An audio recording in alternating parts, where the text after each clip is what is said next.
अस्सलामुअलैकुम। तो आज तमारा माटे नवी नवी वेरायटी આપણે લઈને આવી ગયા છે। દેશ વિદેશ બંને જગ્યાએ બહુ પરખ્યાત અરિયા એટલે માનવામાં આવે છે અને આપણે આલીપુરમાં છે હમણે તો ઇસ્ટરધામને પછીથી બતાવશું।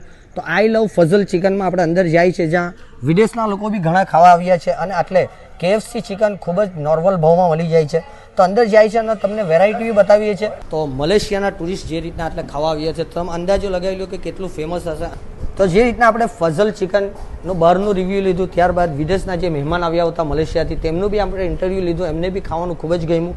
તો અસ્સલામુઅલૈકુમ। આ ઓનર છે શહીદભાઈ એટલાના ઓનર છે જેમને આપણે મળ્યા। તો તમારું આટલું રિઝનેબલ પ્રાઇસમાં ખાવાનું આપવાની જે સોચ જે આપણે જોઈએ એટલે ને જે લોકો ખાવા આવ્યા તો એનું શું રીઝન કે આટલું નોર્મલ પ્રાઇસમાં તમે આ મેન્યુ સર્વ કરે ને આટલા સારા લોકો આટલે ખાવા બી આવે છે? અલ્હમ્દુલિલ્લાહ આપણી જે ક્વોલિટી છે એક નંબર, ક્વોન્ટિટી એક નંબર, બરાબર ને સ્વાદ જે કસ્ટમર આવે સારું રિવ્યૂ આપણને આપી જાય। અલ્હમ્દુલિલ્લાહ ઘણા લોકો તારીફ કરે ને અલ્હમ્દુલિલ્લાહ તમે ખાશો તમે બી પોતે બી કહેશો કે ના ક્વોલિટી એક નંબર। જે રીતના આપણે તમને કહ્યું કે દેશ વિદેશમાં ઘણી જગ્યા ફેમસ છે, તો આ નાઇજીરિયાના મહેમાન છે જે ખાવા આવ્યા ત્યારબાદ તો ઇન્ડિયન લોકોમાં તો ઘણું જ ફેમસ છે। તો આપણા નવસારી, સુરત અને આજુબાજુ વિસ્તારના લોકોને જણાવવા માટે આપણે આ વિડીયો બનાવ્યો।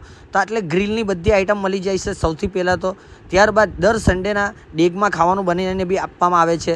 તો ત્યારબાદ આવે છે KFCની વેરાયટી, જે KFCમાં તો હજારો રૂપિયાનો મળે છે, એટલે 300 રૂપિયામાં ફક્ત મળી જવાનું છે। ટેસ્ટમાં એક નંબર ફરી તમને કહી દઉં। ત્યારબાદ આવે છે આ બર્ગર ટિક્કીભાઈ બનાવી રહ્યા છે, મોગલાઈની આઈટમ છે, ત્યારબાદ છે ચાઇનીઝની આઈટમ। તો આટલી એટલી બધી વેરાયટી છે કે આપણા ઘરમાં 10 લોકો હોય છે તો 10ની પસંદ અલગ અલગ હોય છે। તો તમારે હવે ટેન્શન લેવાની જરૂર નથી, એવી જગ્યા આપણે રિવીલ કરી આજે અને તમને બતાવી ત્યાં બધી જ વેરાયટી મળી જવાની છે। તો આપણે એડ્રેસ બતાવવાનો વારો આવે તો આપણે આલીપુર ગામમાં જે વસુધારાના બાજુમાં આલીપુર ગામ વસેલું છે, તો ગામના અંદર આ લોકેશન છે। તો આ ગેટ તો તમે પહેલાં જોઈ લો। તો આ ગેટથી તમે આલીપુર ગામના અંદર એન્ટર થશે તો આ એક બ્રિજ આવશે, આ બ્રિજને પાડરનો બ્રિજ કહેવામાં આવે છે। ત્યારબાદ આ મસ્જિદ આવશે અને બેંક ઓફ બરોડા આવશે। તો એનાથી થોડું આગળ જશે તો લેફ્ટ સાઈડમાં સામે જ તમને દેખાઈ જશે ફઝલ ચિકન મામલા સેન્ટરના નામે આ હોટલ આવેલ છે।